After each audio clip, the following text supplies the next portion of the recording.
want to be certified in the use of enhanced interrogation techniques?"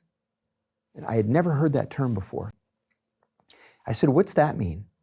And he says, "We're going to start getting rough with these guys." And I said, "That sounds like a torture program."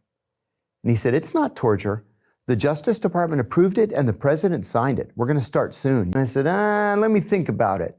I consulted a very senior officer, went back downstairs, and I said, "This is a torture program. I have an ethical and moral problem with it. I think it's illegal, and I'm not interested." Well, of the 14 people that they approached, I was the only one who said no.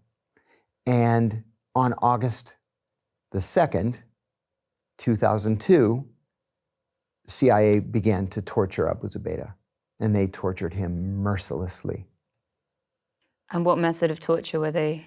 Well, they were supposed to start off with the least dangerous and least offensive technique, which was called the attention grab, where you grab him by the shirt and give him a shake and say, "Answer my questions." And it gets gradually worse from there. But they didn't do that. They started with the worst technique, waterboarding. They did this 87 times. And he actually drowned at one point. His heart stopped. And then they revived him just so that they could torture him more.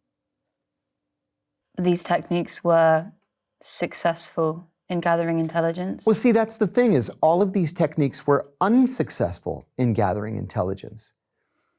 The intelligence that we gathered successfully was intelligence gathered by the FBI in the person of Ali Soufan, who was an FBI agent who used the tried and true FBI technique of establishing a rapport with the prisoner, a relationship.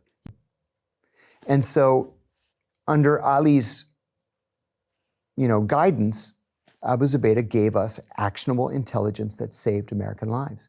And the CIA would start torturing him and he would go completely silent. So it was not just wrong ethically and legally, but it didn't work. If anything, it just made the situation worse.